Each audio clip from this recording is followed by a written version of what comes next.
We just want to show our support for the family. New at 7. See the ways an Apex community is rallying behind the families of 2 women shot and killed in their neighborhood. Then, from street protests to inside city council, we've covered these emotional pleas to end the conflict in Gaza for months. But is it working to create change? We go in depth. I'm tracking temperatures 20 degrees above normal and days of rain. Futurecast shows our best chances for showers and possible storms. Right now at 7 o'clock, we begin with breaking news. 1 person shot outside of a Walmart in Garner. Thanks for joining us. I'm Dan Haggerty. And I'm Ashley Rowe. Police say the shooting stemmed from some sort of altercation. WRAL's Aaron Thomas arrived on the scene off of Fayetteville Road in the last 20 minutes. Aaron, important to note here as we kick things off, someone is in custody. That is correct, Ashley. In fact, we just got a notification from Garner Police just within the past 5 minutes. They say that they have a person of interest in custody. So far, no charges or arrests have been announced at this point. Take you in here. This is live at the Walmart off of Fayetteville Road. You can see it's clearly an active scene with several officers from Garner Police Department that are still on scene. There are several cars that are blocked off in what is now a crime scene. We're told that this shooting actually happened near the handicap parking spot, so that's not too far from the entrance of the store. We're working on speaking with several shoppers that you can imagine a scary situation to go from, just shopping for any groceries or dinner that you need, only to result in the shooting. But as we said before, there is 1 person of interest in custody, a person who was shot as a result of some altercation, according to police, and that person was taken to the hospital. We're still working to learn their injuries. Of course, we'll be following this on our late news, and we'll bring you any updates both on air and online. Okay. Ashley? All right, Aaron. Thank you. Right now at 7 o'clock, the community is still understandably reeling from a double shooting that claimed the lives of 2 women and a dog in an Apex neighborhood. Tonight, now 8 days later, town leaders took some time to honor them. The women who were killed, you see them here, Nancy Taylor and Gabrielle Raymond. WRAL's Julian Grace is in Apex live for us tonight, where leaders held this moment of silence at the beginning of tonight's meeting. Julian. Dan, that meeting started a couple of minutes after 6, and Mayor Gilbert, he wasted no time taking a moment of silence. Here is video as the lights were dimmed inside as that moment of silence took place. On 2 separate podiums were photos of Nancy Taylor and Gabrielle Raymond. The town chaplain said a prayer. He prayed for the Raymond and Taylor families and also for the town of Apex. And then tonight, Mayor Gilbert stressed the importance of showing support for the families. We just want to show our support for the family. It's all about the families tonight and what the pain and suffering they're going through right now. And as them being a part of our community, we just want to show our respect and support to them. Here is another live support or sign of that support. The water tower is lit up in purple in honor of the victims. Also, Dan, we're told that this community will come together again on Monday at 5:15. There will be a prayer service right here in front of Town Hall. Yeah, there's so many people there still trying to come to terms with all this. So shocking. Julian Grace live for us in Apex. Julian, thank you. A Chatham County principal was injured in a fight at a basketball game, and now a student from a different high school is facing charges. The sheriff's office charged Jamari Jones, who attends Cummings High School in Burlington, with assault on a school employee and disorderly conduct. They say he knocked over the principal of Jordan Matthews High School. A man who trains school staff around the country is weighing in tonight about the ongoing issue of fights at high school sporting events. A lot of these problems are happening outside the venue, in the walkways, the parking lots. You have to have a plan for the security of the games. Jay Hammis recommends staff scan spectators at the gate, keep an eye on the crowd at all times, and secure the perimeter of the venue. In a statement, the superintendent of Chatham County Schools says people who disrupt school events will be held accountable. Disturbing new details released in the murder investigation of a Nash County 19-year-old who attended Elizabeth City State University. That investigation led to a murder charge against Jordan Thomas, who is now behind bars for the death of Amariah Smith. Investigators say Smith's body was found by a tow truck employee in the trunk of Thomas's car after it was abandoned in a parking lot in Washington. Investigators believe Thomas left the car there before stealing another truck from the same location, eventually leading to an arrest. Smith's parents are grieving her loss. Any parents that's listening, wrap your hand around your child, because once they're gone, you can't wrap your arms around it no more. Investigators still don't know where and how Smith was murdered. This investigation, of course, is ongoing. Alicia Watts' loved ones are keeping her memory alive. You know, it's been nearly 5 months since the Moore County woman's body was found in the woods near the Richmond-Montgomery County line. WRAL's Chelsea Donovan shares the messages from Watts' family today as they continue their push for justice. Tomorrow marks 5 months since Alicia Watts' body was found here in Montgomery County. Her boyfriend sits in a jail cell charged in her murder, and family and friends today are working to make sure that her name is top of mind for prosecutors. We gather here today. Under the columns of the courthouse on a cold, dreary day, they gathered. Though we're small, today we're mighty. A small group, but a powerful force. We're in yet another season, and we still have the same questions. When will we get justice for Alicia Watts? This core group of Alicia Watts' family and friends have been relentless in their quest for justice. It started when 39-year-old Alicia Watts from Moore County went missing on July 16th of last year. She hasn't died in our hearts. She's always going to be there. A month later, Watts' body was found deep in the woods behind this cemetery in Montgomery County. Investigators believe her body had been there a month. Once her body was recovered, her boyfriend, 51-year-old James Dunmore, was charged in her murder. We want Alicia's murderer to get all of what he should get. The group believes information from prosecutors here has been minimal. However, a judge did find probable cause that Dunmore murdered Watts, dumping her body here. There has to be more investigation. There has to be more accountability. While the wheels of justice move slow, this group says they will wait it out while keeping Alicia's name in the spotlight with the motto, pray, trust, wait. Justice gonna be served. Hallelujah. Alicia will not be forgotten. James Dunmore is due back in this courtroom here on Monday. This as Alicia Watts' family and friends await her autopsy results that would reveal her manner of death. Chelsea Donovan, WRAL News, Montgomery County. Let's take a live look outside as we take a peek at Raleigh tonight. So we have some warmer but wetter weather on the way. Meteorologist Kat Campbell in the WRAL Severe Weather Center to give us the details. Kat. Those 60s and 70s, they are coming starting tomorrow. Here's the thing, though, that warming flow that we have with the ridge of high pressure, it's also going to be drawing in all this moisture from the Gulf of Mexico. We saw a few sprinkles out there today. We could see a few more tomorrow. It's a low chance. As we get into late Thursday into Thursday night and again on Friday, we'll have additional chances for rain. None of these days look like a washout, though. The rain from earlier today, it is clearing out. It moved off to the north and east, and we should be mainly dry for the remainder of tonight. Still, with all of this Gulf moisture, we can't rule out a stray shower, so it's a 20% chance for rain tonight. But those warmer temperatures are coming tomorrow thanks to the warming wind. I'll let you know when you can expect to reach 70 where you live in January coming up. All right. Talk to you then. Thanks, Kat. After the break, why Governor Roy Cooper is calling 2024 the year of public schools in North Carolina. Plus, we are going to go in depth on some of the months-long emotional pleas for a ceasefire in Gaza coming from here in the Triangle.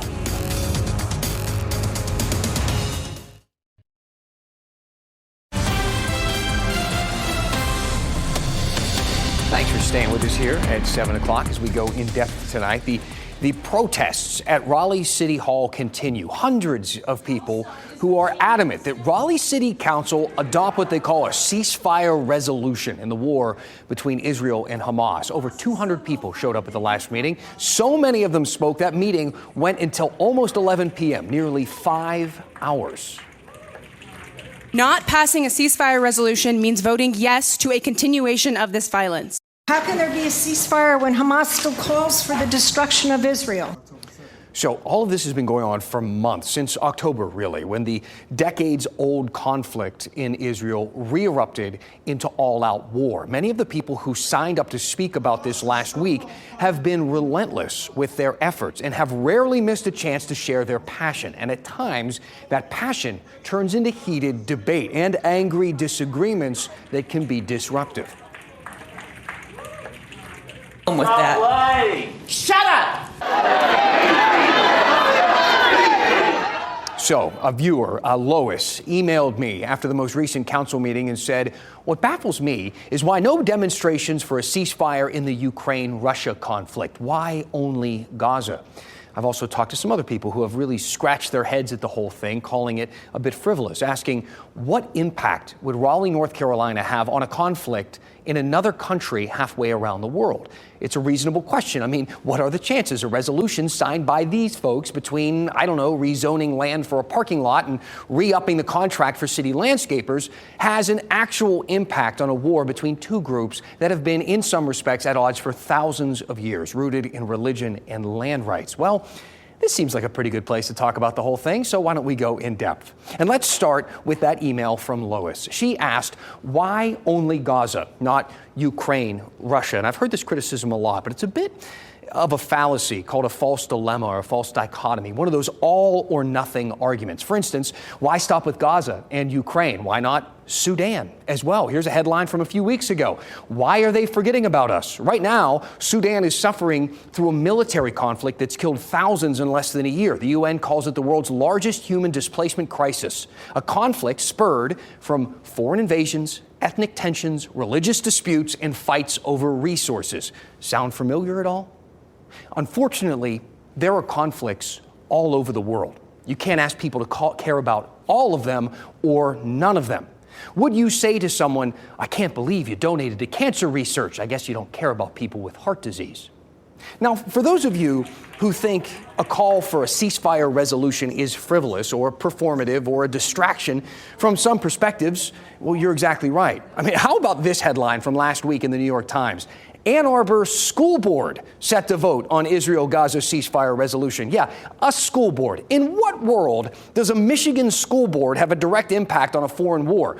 Well, not this one, and I know that because the resolution passed last Thursday and nothing happened. In fact, all of these cities have passed resolutions as well, and some of them are major U.S. cities, and yet the war has raged on, making it reasonable to conclude that these resolutions are purely symbolic. And while this type of symbolism might not have teeth on its own, to call it frivolous might be a bit naive.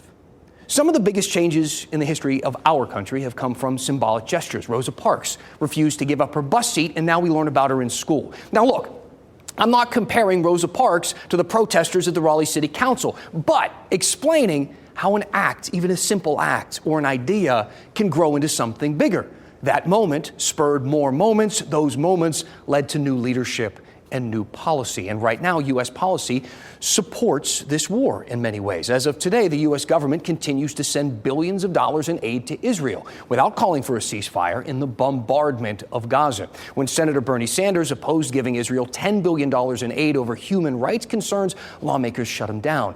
Could a protest in Raleigh change that? Yeah, even if it did, would American policy truly sway the agendas in Israel dramatically enough to end a war?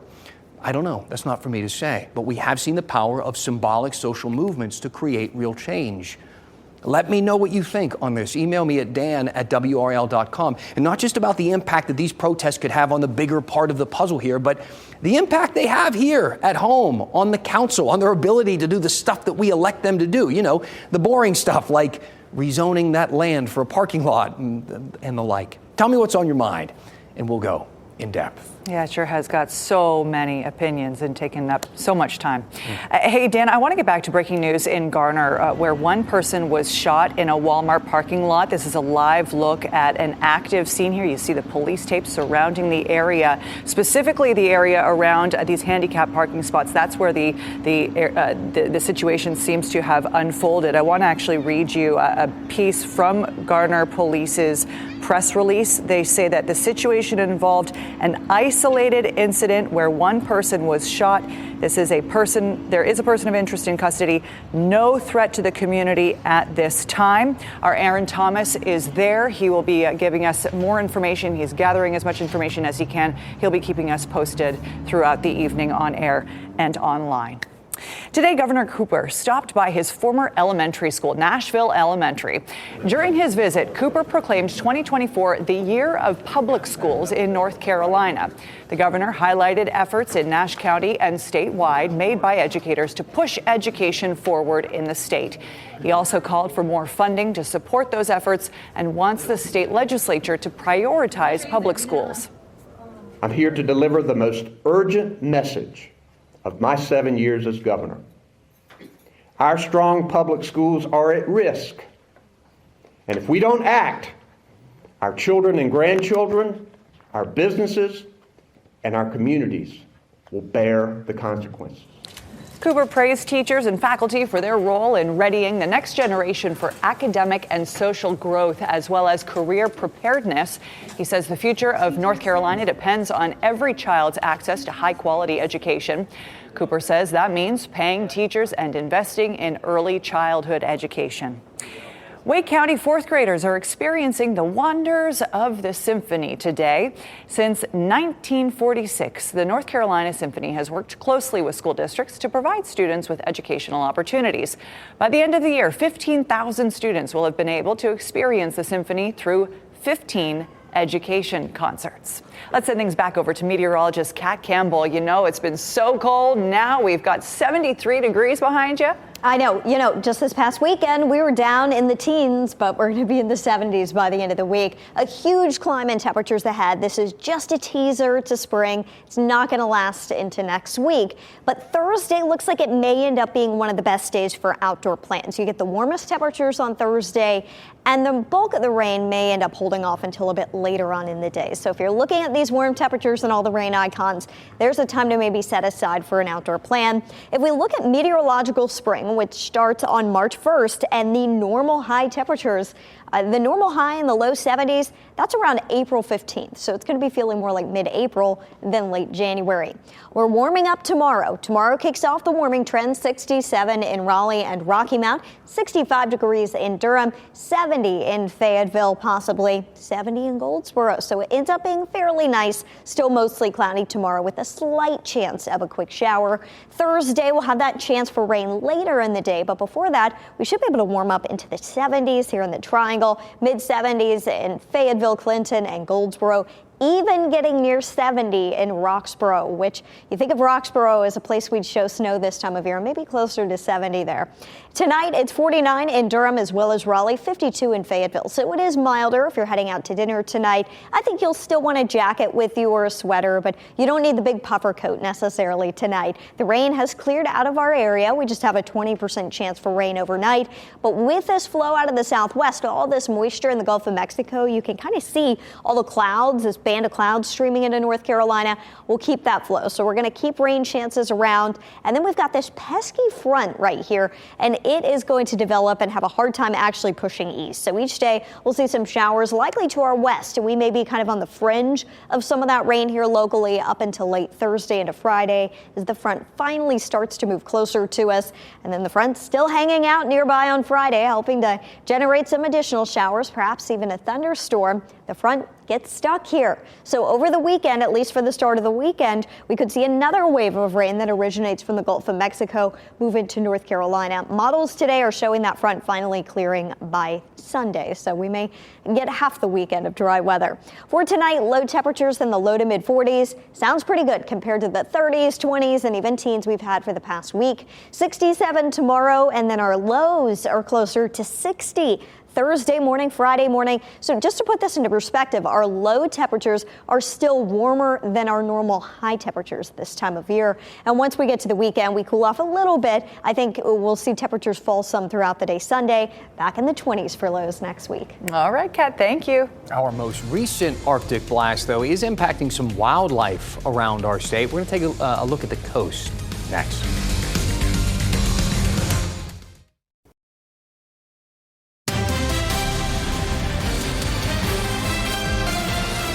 how about this site behind us here? You see all the frozen land there off of our coast. Well, more than 100 cold-stunned sea turtles were found on the shoreline of the coast. This is between Body Island and Ocracoke. This hurts my heart to look at.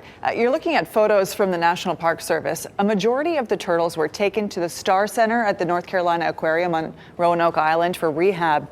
Hey, a reminder, if you ever come across one, you are asked to report it. They can, help them, right? They might look at the animal and go, "Oh my gosh, this is really bad," but they can nurse them back. I want to get an update on how they are. Yeah, good point. For fans who have been waiting to place that first legal bet in North Carolina, tomorrow is a big day. So the North Carolina Lottery Commission is scheduled to vote now on the start date for the mobile sports betting at tomorrow's meeting. It's in the morning, so we should know pretty early. Mobile sports betting won't be legal here in time for the Super Bowl. Some people might be disappointed by that, but it is expected to be up and running for March Madness, which people around here take very seriously. So hopefully they meet that deadline. Yep. Frontier Airlines is expanding flights out of RDU, where you're looking live right now. They're adding some new routes to a number of destinations. Direct service to Milwaukee starts in May. New nonstop service will also be added to 5 additional airports in April, 3 of which will have daily flights: LaGuardia, Miami, and Tampa. Direct flights to Boston will go to 4 times a week and 3 times a week to Chicago. Raleigh is getting a new Pilates inspired? I don't know what that means. Well, we need to get toned up, right? The weather's breaking. Okay, it's going to start getting, it's beach and pool before you know it. So Solid Core is opening its first Triangle location at Raleigh Ironworks. The gym has over 100 locations across the country, so they know what they're doing. 3 already in North Carolina. Maybe you've been to one. The new gym is set to open in the district's Bow Truss building this summer. You got to get that core ready. That I didn't know just tells you how out of shape I am. Thanks for making WRAL your choice for local news. Well, you see you at 10 o'clock on Fox 50 and back here on WRAL at 11. Keep watching WRAL News over the air channel 34 and Spectrum channel 1257.